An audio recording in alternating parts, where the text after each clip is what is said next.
Assalamualaikum warahmatullahi wabarakatuh. Perkenalkan, nama saya Ismail, NIM 240 5050 2020, kelas TIA. Di sini saya akan mempresentasikan tugas yang berjudul Data Flow Diagram DFD yang dibuat oleh Dedi Suwarna Eskom Mkom. Oke, mulai saja.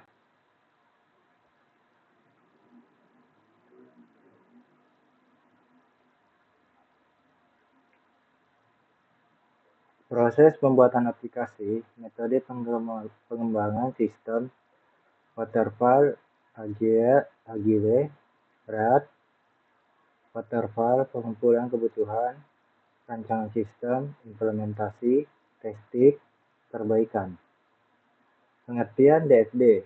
DFD adalah suatu diagram yang menggambarkan aliran data dari sebuah proses yang sering disebut dengan sistem informasi.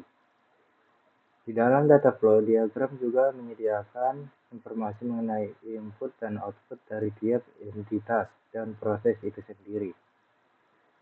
Dalam diagram, alir data juga tidak mempunyai kontrol terhadap flow-nya, sehingga tidak adanya aturan terkait keputusan atau pengulangan. Fungsi data flow diagram. 1. Menyampaikan rancang sistem. Dengan pembuatan DFD, maka proses penyampaian informasi menjadi lebih mudah dan tampil fitur yang simpel dan dapat dimengerti oleh tiap stakeholder, di mana data yang disajikan mampu menggambarkan alur data secara terstruktur dengan pendekatan yang lebih efisien. 2. Menggambarkan suatu sistem. Fungsi yang kedua, DFD dapat membantu proses penggambaran sistem sebagai jaringan fungsional. Maksudnya adalah, di dalam jaringan terdapat berbagai komponen yang saling terhubung menggunakan alur data. 3. Perancangan model. Fungsi yang terakhir, diagram ini juga dapat merancang model dengan menekankan pada fungsi sistem tertentu. Hal tersebut dapat dimanfaatkan untuk melihat bagian yang lebih detail dari diagram alir data tersebut. Simbol data DFD. Terdapat beberapa simbol utama menyusun sebuah rangkaian DFD, diantaranya adalah sebagai berikut. Ini diantaranya ada data flow, dia seperti itu, source process, ada source of thing, external entity, data store. Data store adalah file untuk menyimpan data yang digunakan untuk proses selanjutnya. Dapat juga dikatakan sama persis basis database. Pada umumnya, data store berupa tabel yang dapat diolah, serta mampu terhubung dengan setidaknya salah satu masukan, satu keluaran, penggambaran atau simbol data store berupa dua garis sejajar. Data flow merupakan arus data yang mengalir antara terminator, proses, dan data store. Data flow digambarkan dengan simbol tanda panah, dan fungsi utamanya adalah mengalirkan informasi dari satu sistem ke sistem yang lain. 3. External entity. External entity atau lebih sering disebut dengan terminator merupakan pihak di luar sistem. Dapat berupa individu, definisi, perusahaan, atau sistem lainnya. Terminator dapat memberikan masukan atau keluaran terhadap sistem. Simbol dari external entity dilambangkan dengan persegi panjang atau kotak. Proses dilakukan oleh mesin dengan mengubah input menjadi output dengan format yang berbeda.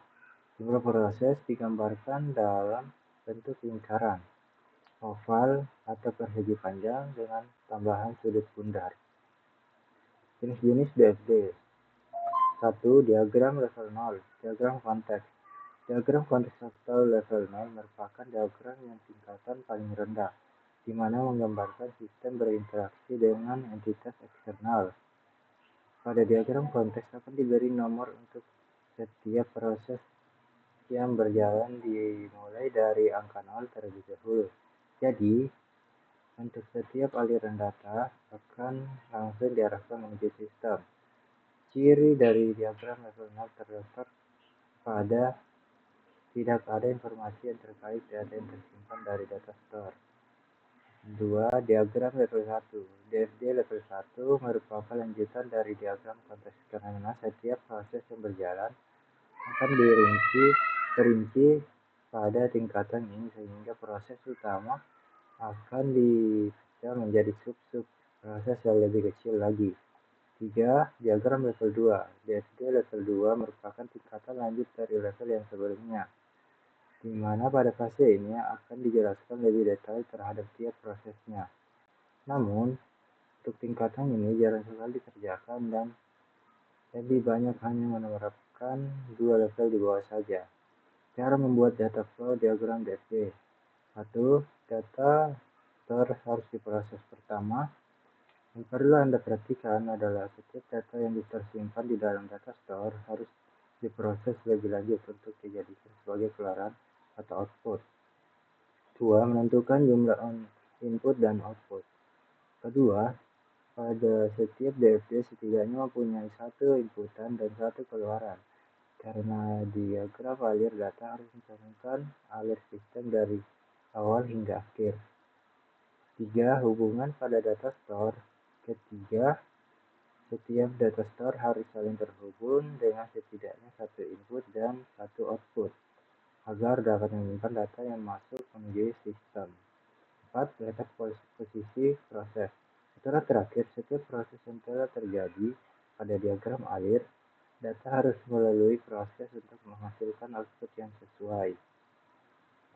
Ini dia contoh penerapan DFD. Kita lihat ada login, verifikasi, login, terus ada pelanggan, aplikasi ojek, research online, memesan pembayaran non tunai atau tunai. Ilustrasi di samping merupakan bentuk gambar contoh DFD level 1 yang menjelaskan terkait sistem aplikasi ojek online dengan 4 data store yang dibuat. Ya, itulah hasil presentasi saya tanggal 23 bulan 5 2026. Jika ada kekurangan mohon dimaafkan.